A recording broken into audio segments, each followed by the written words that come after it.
101.3 with Bharathi Tamil FM கதை போமா நிகழ்ச்சி. எஸ், நம்ம நிகழ்ச்சியில் இன்னைக்கு சிறப்பு விருந்தினராக டான்ஸர்னு அவங்கள நம்ம சொல்லலாம், நடிகைன்னு சொல்லலாம். இந்த மாதிரி பல கலைகள் அவங்க கிட்ட இருக்கு. அதை நம்ம திரையிலையும் பார்த்துருக்கோம். அவங்க நிறைய இடங்கள்ல அவங்க இன்டர்வியூலையும் நம்ம கேட்டிருக்கோம். வாங்க நம்ம சந்திக்கலாம் நடிகை ஷீலா ராஜ்குமார் அவர்களை. வணக்கம் மேம். வணக்கம். வணக்கம். எப்படி இருக்கீங்க? ரொம்ப நல்லா இருக்கேன். நீங்க எப்படி இருக்கீங்க? நானும் ரொம்ப நல்லா இருக்கேன். ரொம்ப நன்றி, நீங்க ரொம்ப நேரத்துக்கு முன்னாடியே வந்துட்டீங்க. ஸோ எங்களுடைய டைமிங்காக வெயிட் பண்ண வச்சதுக்கு I am so sorry. No problem. Okay, சொல்லுங்க மேம். நீங்க உங்களுடைய நான் இன்டர்வியூஸை பார்க்கும்போது பள்ளி நாட்களே வந்துட்டு நீங்கள் இந்த கலைத்துறையில் அதிக ஈடுபாடு. டான்ஸ் ப்ரோக்ராம் அப்படின்னாலே உங்கள் ஃப்ரெண்ட்ஸ் 4 பேர் ப்ரைஸ் வாங்காமல் கீழே வரமாட்டீங்க ஸ்டேஜை விட்டு அப்படின்னு சொல்லியிருந்தீங்க இல்லையா? அப்படி இருக்கும்போது அப்போ நம்ம சும்மா ஸ்கூலுக்காக பண்ணுவோம், காலேஜில் அந்த மாதிரியான பண்ணுவோம். ஆனால் ஒரு சாதாரண ஷீலா ராஜ்குமார், நடிகை ஷீலா ராஜ்குமார் அப்படின்னு மாற்றம் வருது இல்லையா? ஆமாம் ஆமாம். அது எப்படி இருக்குது? அந்த வேறுபாடு எப்படி இருக்குது உங்களுக்கு? எனக்கு பர்சனலாக வந்து நம்ம ஒரு இலக்கை நோக்கி தான் வந்து பயணப்பட்டோம். அப்படிதான் என்னோட ஜேர்னி. இது இங்கே தான் வரணும் அப்படின்ற ஒரு விஷயம் தான் எனக்கு இருந்தது. அந்த ஒரு விஷயம் நடக்கும்போது ரொம்ப ஒரு ப்ரௌடாக ஃபீல் பண்ணேன். இன்னும் நிறையா பண்ணணும். அது வந்து கூடுதல் பொறுப்பாகவும் நான் பார்த்தேன். அந்த விஷயம் ஆஃப்டர் பிஃபோர் அப்படின்னு பிரிக்கலாம். ஷீலாவோட பக்கங்கள்னு எடுத்தோன்னா, பிஃபோரில் வந்து நிறையா இதுக்கான முயற்சிகள், ஸ்ட்ரகிள்ஸ், அதாவது நடிகை ஷீலா ராஜ்குமாருக்கு முன்னாடி நிறைய ஸ்ட்ரகிள், நிறைய விஷயங்கள் வந்து நம்மளை ப்ரூவ் பண்ற வரைக்கும் நிறைய விஷயங்கள் எல்லாருக்கும் என்ன இருக்குமோ அதே தான் வந்து நானுமே ஃபேஸ் பண்ணேன். அப்போ நீங்க அப்பத்துல இருந்தே உங்களுக்கு இந்த மாதிரி ஒரு நடிகை ஆகணுங்கிற ஆர்வம் இருந்ததா? இருந்துச்சு. ஆனா வந்து லைக் சினிமா தான் என்னோட ஒரு அதுதான் அப்படின்லாம் நான் டிசைட் பண்ணல. எனக்கு வந்து டான்ஸராக இருக்கும் என்னோட கெரியர். வந்து நான் ஒரு டீச்சராக வந்து நான் சென்னையில் வந்து ஒரு 3 ஸ்கூலில் வேலை பார்த்தேன் டான்ஸ் டீச்சராக. ஸோ நான் ஒரு இன்ஸ்டியூட் வச்சுருந்தேன் அந்த டைமில். சென்னையில். ஸோ அந்த டைமில் எனக்கு இருந்த இலக்கு என்னவா இருந்ததுன்னா, பேரலாக நான் தியேட்டர் ஆர்டிஸ்ட்டும் கூட தியேட்டரும் பண்ணிட்டு இருந்தேன். Freelance theatre artist, street plays, stage ட்ராமாலாம் பண்ணிட்டு இருந்தேன். எனக்கு வந்து சினிமா பண்ணணும் அப்படின்றத தாண்டி நம்ம இதை டெவலப் பண்ணணும், நம்ம இன்ஸ்டியூட் பெருசாக பண்ணணும், நிறைய பேர் வந்து நம்மளோட விஷயத்த நம்ம நிறைய பேருக்கு சொல்லி தரணும் அப்படின்ற ஒரு விஷயம்தான் இருந்துச்சு.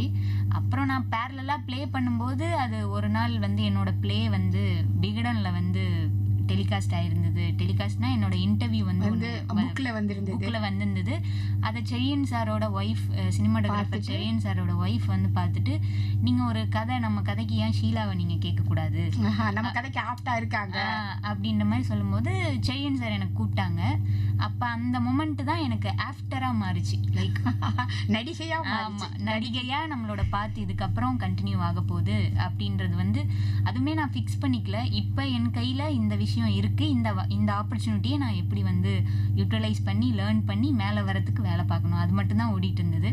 இதுக்கப்புறம் ஜேர்னி இதுதான் நான் எதுவும் ஃபிக்ஸ் பண்ணல. ஏன்னா என் கையில் வந்து நிறையா விஷயங்கள் இருந்துச்சு. சொல்லுவாங்கள்ல, இது பண்ணுறதா அது பண்ணுறதா அப்படின்ற மாதிரி தான். ஏன்னா நான் இன்ஸ்டியூட் வச்சுருந்தேன், டான்ஸ் டீச்சராக ஒர்க் பண்ணிட்டு இருந்தேன். ஆஃப்டர் தட் வந்து முழுசாக சினிமாக்குள்ளே இறங்குறவங்கும் போது என்னால் அதை கண்டினியூ பண்ண முடியல.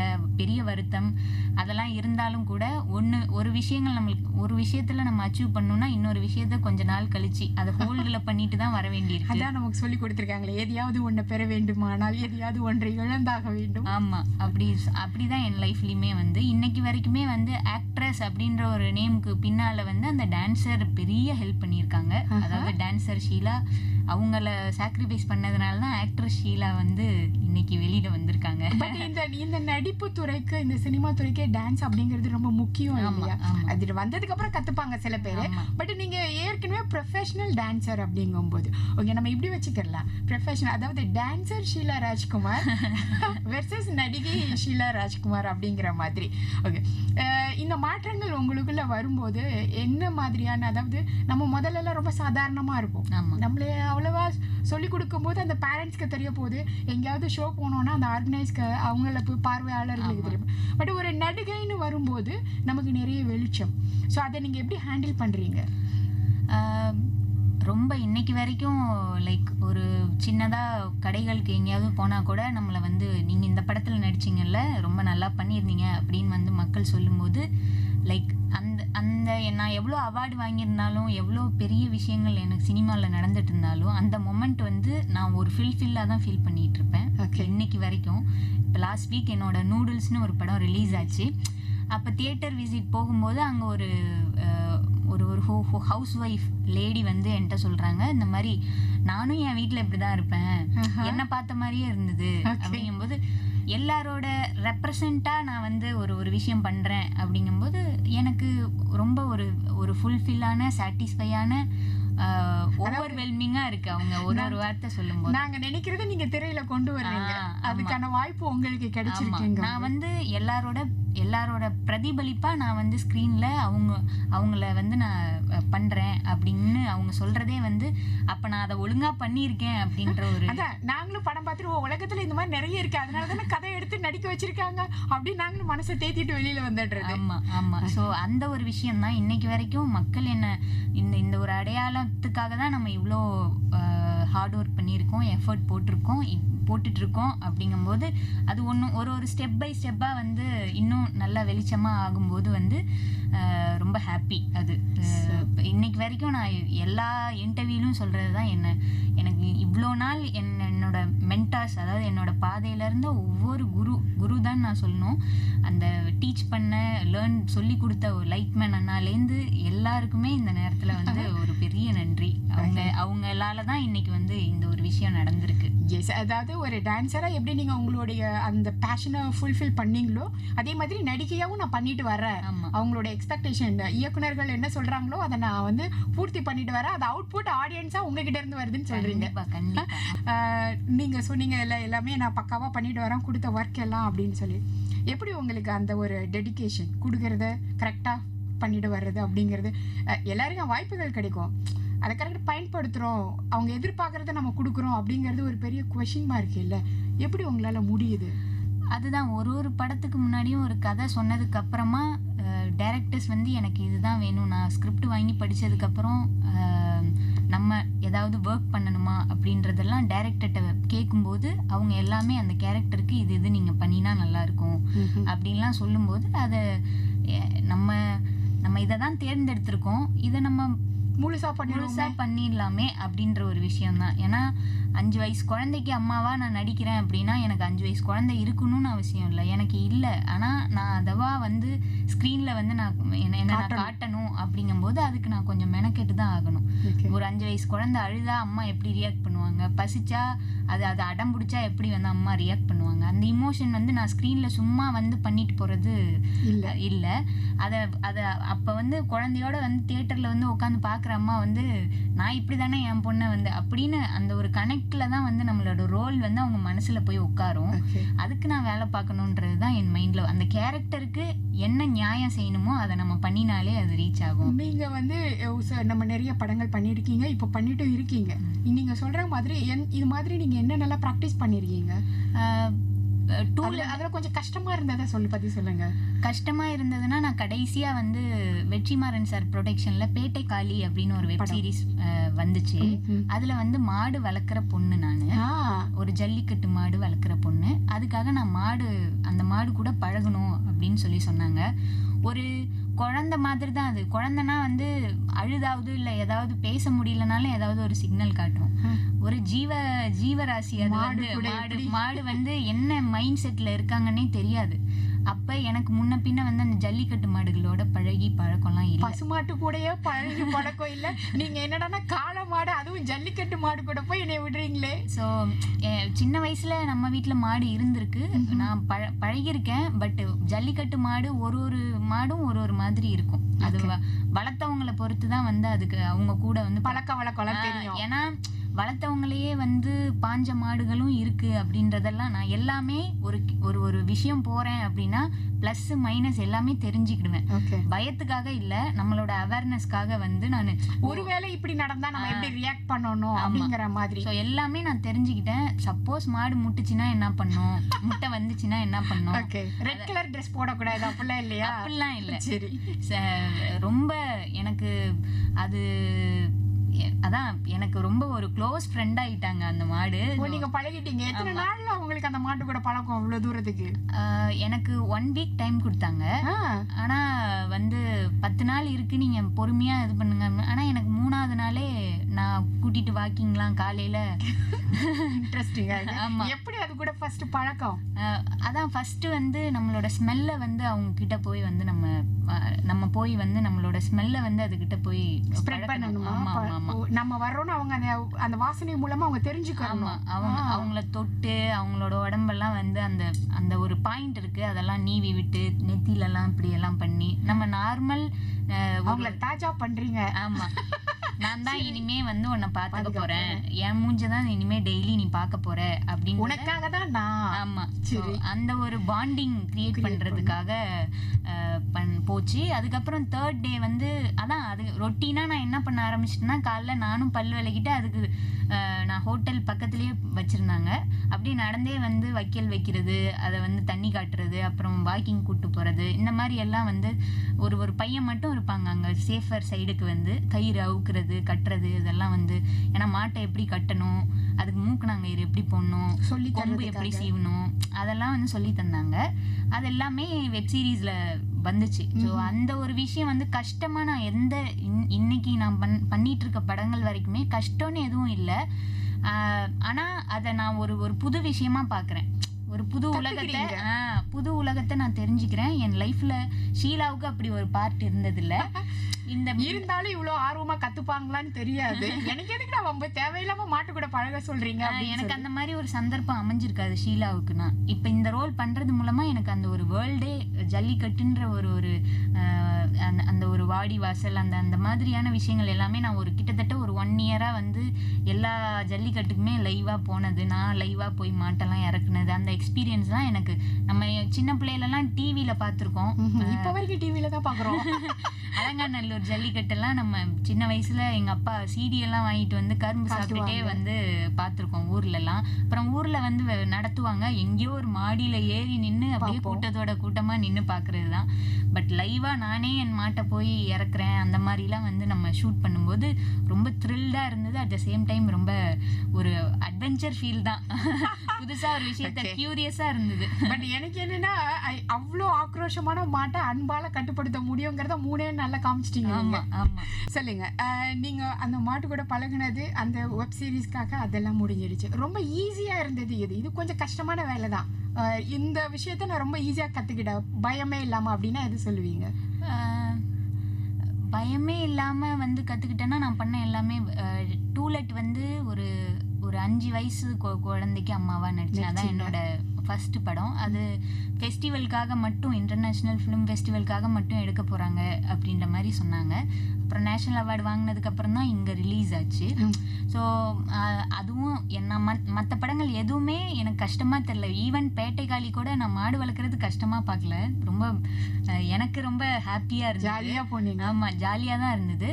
மண்டேலா வந்து யோகி பாபு கூட மண்டேலா பண்ணும்போது அந்த ஸ்லாங், அந்த ஊர் ஸ்லாங் வந்து கற்றுக்கணும். அந்த திருநெல்வேலி, அந்த தூத்துக்குடி பக்கம் வந்து எல்லாம் எப்படி இருக்க, என்ன பண்ணிட்டு இருக்க, அந்த ஒரு ஸ்லாங் வேணும்னு டைரக்டர் மஸ்டா வந்து சொன்னதுனால அதுக்கு கொஞ்சம் மெனக்கெட்டேன் நான். ஏன்னா அது அந்த வட்டாரம் சார்ந்த புக்குகள் படிக்கிறது, அவங்க கூட பேசுறது, அந்த மாதிரியான. ஸோ இது வரைக்கும் எனக்கு கஷ்டம்னு எதுவும் தெரிஞ்சதில்லை. எனக்கு வந்து நிறைய கத்துக்கணும் அப்படின்றதான் நான் இன்னைக்கு வரைக்கும். இப்போ உங்ககிட்டேருந்து இன்னைக்கு நான் உங்களை பார்க்குறேன் அப்படின்னா உங்ககிட்டேருந்து என்ன எனக்கு இல்லாத விஷயங்களை எடுத்துக்க முடியும் தான் நான் யோசிப்பேன். எனக்கு மேபி இல்லாதது உங்ககிட்ட இருக்கலாம், என்கிட்ட இருக்கிறது வந்து ஏதாவது உங்ககிட்ட வந்து அப்படிதான் நான் கொடுத்து வாங்குறதுக்கு தான் நான் ரெடியா இருப்பேன். ஸோ இந்த அளவுக்கு பிரிச்சு பார்த்து இந்த அளவுக்கு வந்து யூனிக்கா எல்லாருக்கும் அவ்வளோ சீக்கிரம் மைண்ட் செட் வந்துடாது இல்லையா? அது எப்படி வந்தது?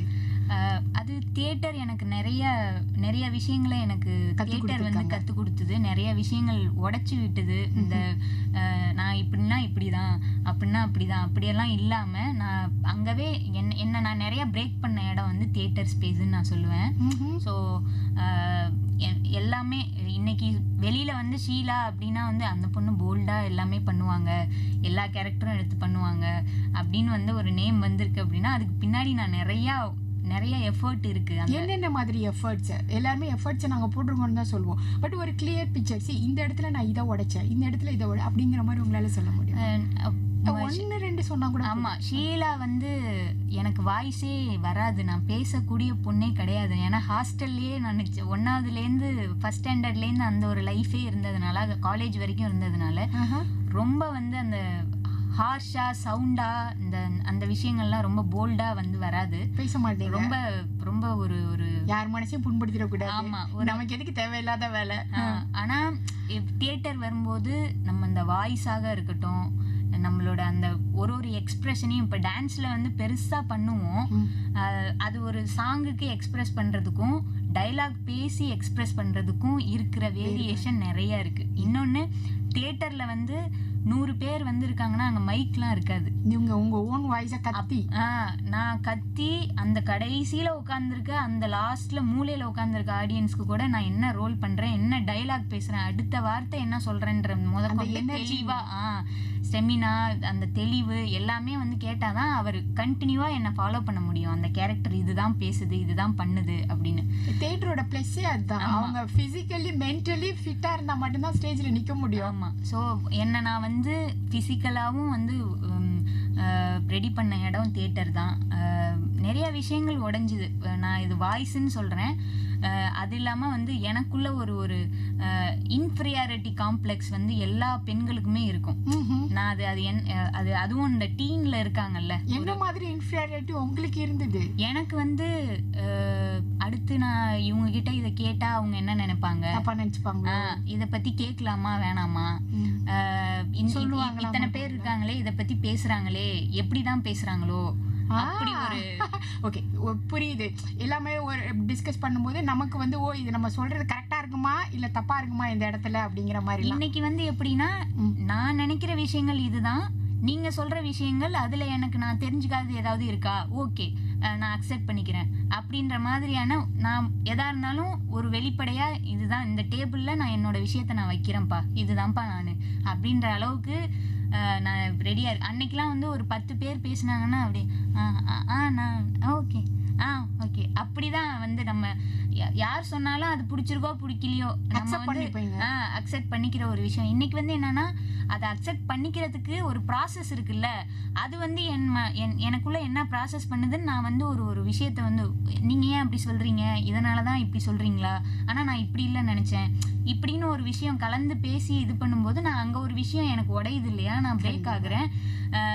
எனக்கு தெரியாத விஷயங்கள் அங்க நான் தெரிஞ்சுக்கணும்னு ட்ரை பண்றேன்ல, அப்பதான் எனக்கு ஒரு எக்ஸ்ட்ரா ஒரு 2-3 விஷயங்களையும் நான் வந்து கேதர் பண்ணிக்கிறீங்க, தெரிஞ்சுக்கிறேன். அப்படிங்கும்போது அதெல்லாம் எனக்கு தியேட்டர் ரொம்ப வந்து ஹெல்ப் பண்ணுச்சு.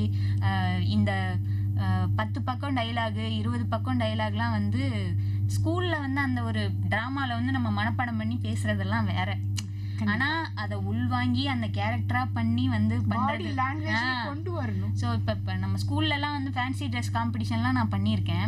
அதுல வீரபாண்டிய கட்டபொம்மன் வேஷம் பண்ணியிருக்கேன், ராணி லட்சுமி பாய் வேஷம் போட்டிருக்கேன். அந்த மாதிரி நிறைய வந்து ட்ரெஸ் போட்டுட்டு டைலாக் படிச்சு வர போறோம். ஆமா, மானம் கெட்டவனே அந்த ஒரு மிஸ் வந்து அந்த ஒரு டோன்ல மட்டும் சொல்லிட்டேன்னா உனக்கு தான் ஃபர்ஸ்ட் பிரைஸ் அப்படின்றாங்க. அதை மட்டும் அப்படியே கட்டு பேஸ்ட் அப்படியே காப்பி பேஸ்ட் தான். ஆனா தியேட்டர்ல வந்து ஒன்னொன்னும் நான் தான் செல்ஃபா வந்து ஒரு லேப்ரேட்டா மாறி எனக்கு இது நீங்க அங்க நிக்கும் போது நீங்க தான் வீரபாண்டிய கட்டபொம்மன் மக்கள் மனசுல பதியணும். ஆமா, சோ அதுக்கு நான் வந்து என்ன பண்ணணும் அப்படின்ற ஒரு விஷயம்லாம் மைண்டாவும் ரெடி ஆகணும், பிசிக்கலாவும் ரெடி ஆகணும், டைலாக் எல்லாமே வந்து அந்த ஒரு நடிகனா ப்ராப்பரா வந்து ரெடி ஆகுறதுக்கு ஒரு ப்ராசஸ் இருக்கு இல்லையா. எனக்கு இன்னைக்கு வரைக்கும் நான் முழுசா ரெடி ஆயிட்டேன்னு ஒத்துக்கவே மாட்டேன். டெய்லி லேர்னிங் ப்ராசஸ் தான். ஆர்ட்டை பொறுத்த வரைக்கும் வந்து நம்மளுக்கு ஒரு நாளும் நிறைய விஷயங்கள். ஆமா ஆமா, பிராக்டிஸ் பண்ணிக்கிட்டே இருக்கோம். சூப்பர். நேர்களே தொடர்ந்து பேசலாம். எப்படி இவங்க நடிக்கிற ஒவ்வொரு படமும் ரிலீஸ் ஆகி சக்சஸ்ஃபுல்லா போகுது அப்படின்னு நீங்களாம் யோசிச்சுட்டு தானே இருக்கீங்க. அதுக்கு காரணம் அந்த பேஸ்மெண்ட் இருக்கு இல்லையா, பேஸ்மெண்ட் அது ரொம்ப ஸ்ட்ராங். அதுதான். சொல்லுங்க மேம், நிறைய உங்களுடைய அந்த என்ன சொல்றது உள்ளுக்குள்ள இருந்த நிறைய விஷயங்களை உடைச்சது வந்து தியேட்டர் அப்படின்னு தான் நீங்க சொன்னீங்க. இந்த மாதிரி உங்களுடைய ஊர் ஜெயங்கொண்ட பக்கத்துல சவேரியார் பட்டி அப்படிங்கிற ஊரு, அங்க இருந்த ஒரு பொண்ணால பரதத்துல போஸ்ட் கிராஜுவேஷன் நீங்கள் வந்து மாஸ்டர் பண்ணியிருக்கீங்க, பரதநாட்டியத்தில் முடிச்சுட்டு ஒரு தியேட்டர் குரூப்பில் வரணும் அப்படின்னு இந்த மாதிரி ஒரு கைட் பண்ணுறதுக்கு யாராவது இருந்தாங்களா? இல்லை இல்லை உங்களுடைய ஓன் சொந்த தேடல் மூலியமாக தான் நீங்கள் இவ்வளோ தூரத்துக்கு வந்தீங்களா? என்னோட ஒரு ஸ்டேஜ்லேயும் ஒருத்தவங்க எனக்கு வந்து ஒரு கைடு பண்ணியிருக்காங்க. ஸோ கைடு இல்லாமலாம் எனக்கு நான் அப்படி ஒத்துக்கவே மாட்டேன் என்றைக்குமே. நானா சொந்த முயற்சியில் வந்த அப்படியெல்லாம் இல்லை. எனக்கு வந்து உனக்கு இது வருது, இதை நீ ட்ரை பண்ணலாமே அப்படின்ற காலேஜ்லேருந்தே என்னோட ப்ரொஃபஸராக இருக்கட்டும், அதுக்கப்புறம் வந்து நான் என்னோட கெரியர் வந்து சென்னைக்கு மூவ் ஆனதுக்கப்புறம் இருக்கிற ஒரு ஸ்டெப்புக்கும் பின்னாடி வந்து ஒருத்தர் வந்து இருந்திருக்காங்க. இன்னைக்கு ட்ராவல் பண்ணுற ஒரு படம் வரைக்குமே படத்துக்கு பின்னாடி ஒரு மென்டாராக யாராவது இருந்துக்கிட்டே இருப்பாங்க. நல்லா பண்ணுற டைரக்டராக இருக்கட்டும், இல்லை சினிமாட்டோகிராஃபராக இருக்கட்டும், இல்லை ஹோல் குரூவே ஹீரோவாக இருக்கட்டும், எல்லாருமே ஒரு சப்போர்ட் பண்ணுற ஒரு சிஸ்டமாக இருக்கிறனால நம்ம கிட்ட இருக்கிற ப்ளஸ் மைனஸை கரெக்டாக எடுத்து சொல்கிறதுக்கு ஆள் இருக்காங்க. ஸோ நான் என்னை பொறுத்த வரைக்கும் நான் கிரியேட் பண்ணுற பாத் அப்படி தான் இருந்திருக்கு.